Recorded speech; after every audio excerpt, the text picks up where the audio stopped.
What I am about to show you might be triggering for some viewers. And honestly, TikTok might just flag me or take this video down for even talking about it. But this conversation matters. So picture this. You walk past a storefront and you see a tile pattern through the window. Geometric, historic. But if you've seen a history book, you know exactly what this looks like. Technically, it's not a swastika. But we're not in a Sanskrit studies classroom. We're in the middle of downtown, a public space. And yes, some will see that symbol and be reminded not of ancient India, but of Auschwitz, of Dachau, of Kristallnacht, of the final solution. That response isn't hypersensitive. It's not irrational. It's historical trauma.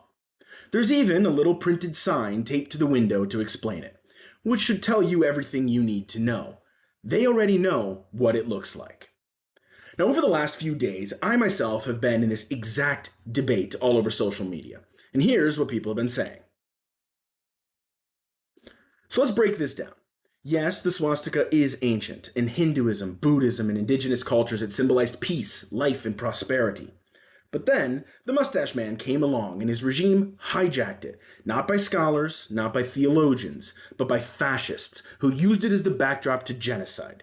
They flipped it, they rebranded it, and they stamped it on every camp, armband, train car, and flag that they could. That symbol was soaked in terror, and it stayed that way. So no, the rainbow comparison doesn't hold up. That argument isn't just misguided, it's fundamentally dishonest. The rainbow across cultures and religions has symbolized hope, connection, and renewal. Today, it's used as a symbol of LGBTQ plus pride. Not through conquest, but through community. Same with the cross. Yes, it was once an execution device, but it was transformed over centuries by theologians, by worship, by spiritual intent.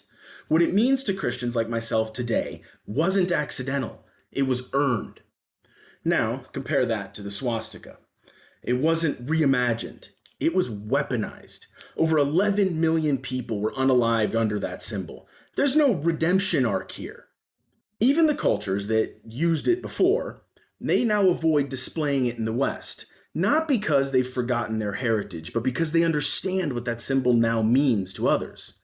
That's not woke, that's empathy. Whether or not the pattern is technically identical to the Yahtzee swastika is kind of besides the point. Intent does not erase impact. This isn't academic theory. It's real-world harm felt by Holocaust survivors, descendants, veterans, and anyone who's lived under that memory. We preserve history to remember, not to provoke, not to whitewash, not to dehumanize.